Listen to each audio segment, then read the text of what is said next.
તો બધાનું સ્વાગત છે ત્રિદિવસીય આ ભાગવત કથાની અંદર। 3 દિવસ સુધી આપણે બધા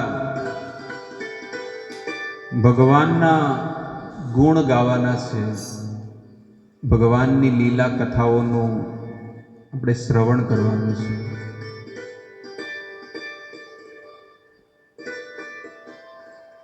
આ કથાની અંદર પધારેલા વૈષ્ણવ એવં વૈષ્ણવીઓ જે ભગવાનના શુદ્ધ ભક્ત છે એવા બધા ભક્તોનું હાર્દિક સ્વાગત છે।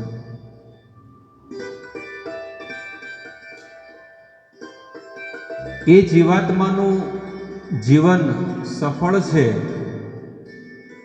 કે જેનું એક એક સમય એક એક મિનિટ ભગવાનની સેવામાં જાય છે, પ્રભુની સેવામાં, અને ત્યારે જ આ કાયા સફળ બની શકે છે। નકર તો મનુષ્ય શું કરે છે? પશુ જેમ જીવન જીવે છે અને પશુની જેમ એનું મૃત્યુ થઈ જાય છે માણસનું। ઈશાન વિદ્યા ન તપો ન દાનમ જ્ઞાનમ ન શીલમ ન ગુણો ન ધર્મો તે મૃત્યુ લોકે ભુવિ ભાર ભૂતા મનુષ્ય રૂપેણ મૃગાર ચરંતી। મહાભારત ગ્રંથમાં લખ્યું છે, ઈશા જેનામાં કોઈ આચરણ નથી, સુંદર મજાનું શરીર મળ્યું છે, માનવ દેહ, પણ આચરણ ન હોય તો શું કામનું છે? ન વિદ્યા, એનામાં કોઈ વિદ્યા ન હોય તો શું કામનું છે? મનુષ્યનો દેહ મળ્યો છે પણ એનામાં આચરણ ન હોય, વ્યવહાર ન હોય, જ્ઞાન ન હોય તો એ મનુષ્ય જીવન શું કામનું છે? જ્ઞાનમ ન શીલમ ન ગુણો ન ધર્મ, ઈશાન વિદ્યા ન તપો ન દાનમ। દાન શબ્દ કે છે કે આ દાન શબ્દ બહુ મુખ્ય છે, મહત્વપૂર્ણ, અને એ ન હોય તો મનુષ્યનું જીવન શું કામનું છે? કાંઈ કામનું નથી। તે પૃથ્વી લોકે ભુવિ ભાર ભૂતા, જેના જીવનમાં શીલ નથી, સારો સ્વભાવ નથી, તો એ માણસ શું કામનો છે? માણસનો સ્વભાવ એવો બની ગયો છે કે એને મને આવું કીધું તો હું એને કંઈક દેખાડી દઈશ, પણ શું કરવાનું છે દેખાડીને? આપણે જ આપણી આત્માને હનન કરી રહ્યા છીએ। એટલે આત્માના કલ્યાણ માટે સત્કર્મ કરવું જોઈએ। આ 3 દિવસીય કથા સ્વર્ગસ્થ આત્મા નિમિત્તે આપણે અહીંયા કરવા જઈ રહ્યા છીએ કે જેમને સદગતિ માટે, એમના કલ્યાણ માટે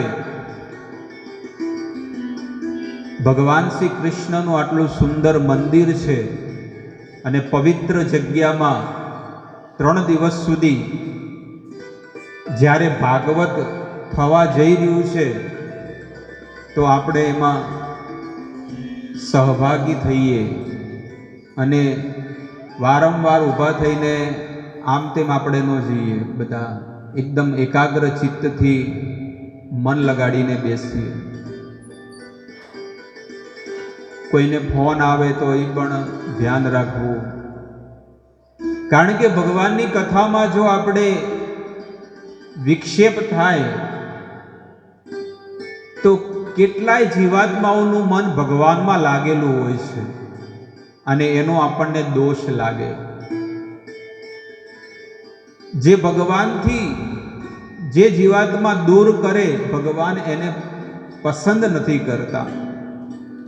એટલા માટે શાસ્ત્રમાં વર્ણન છે કે ક્યારે પણ ભગવાનના મંદિરમાં આવીએ, ભગવાનની કથામાં બેસીએ તો એવી રીતે આયોજન કરીને બેસવું જોઈએ કે આપણને કાંઈ ડિસ્ટર્બ જ ન થાય કોઈ વસ્તુમાં।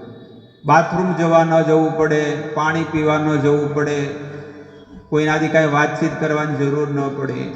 એ જે સમય મને મળ્યો છે એ બહુ મોંઘો સમય છે, અને એ મોંઘા સમયને સારી જગ્યાએ હું વાપરી રહ્યો છું, એટલે એ સમયને મારે બીજે ક્યાંય નથી આપવો. બાકી કેટલાય લોકોનું જીવન આમ ને આમ જતું રહ્યું, 40 વર્ષ જતા રહ્યા, 50 વર્ષ જતા રહ્યા, પણ શું કામનું છે? એ કાંઈ કામનું જીવન નથી. એટલા માટે પવિત્ર જીવન જીવવાની કોશિશ કરવી જોઈએ.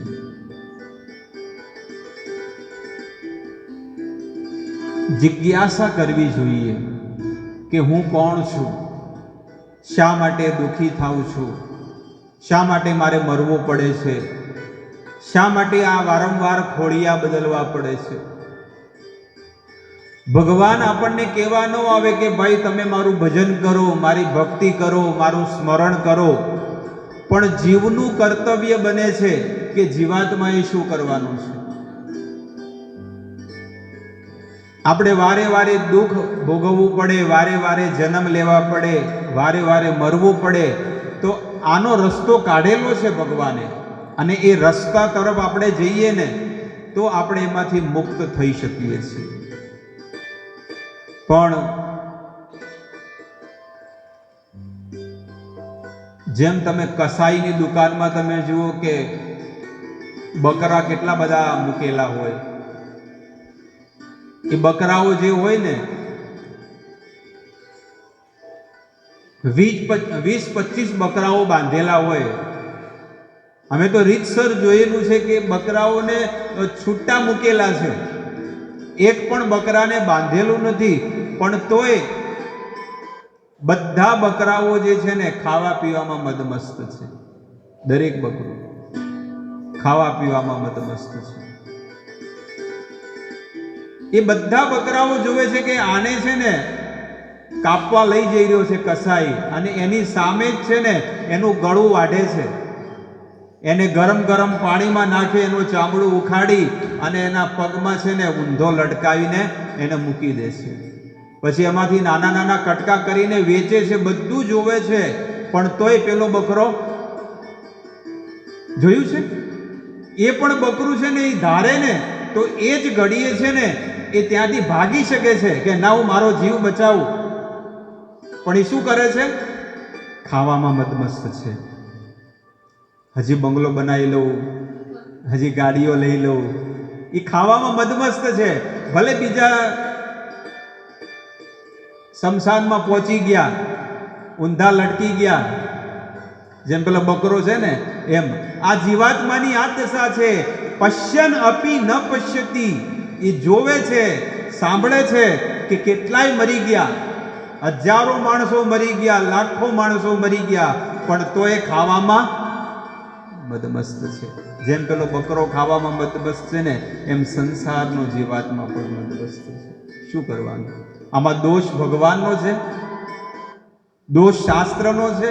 કોઈનો દોષ નથી, ગુરુનો નથી, ભગવાનનો નથી, શાસ્ત્રનો નથી. આ દોષ એકમાત્ર આપણો છે, મારો ને તમારો છે.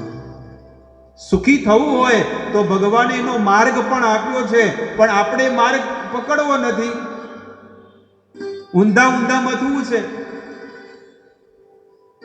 એટલા માટે સરળ માર્ગ ભગવાને હાઈવે આપ્યો, હાઈવે, કે આ માર્ગે તમે સીધે સીધા જાઓ. ના, મારે તો ખાડા ખડિયામાં જાઓ, મારે તો આ અહીંયાથી નજીક પેટ્રોલ બચાવવા ઘણા લોકો ન કરે, પણ અંદર શું થાય ખબર છે?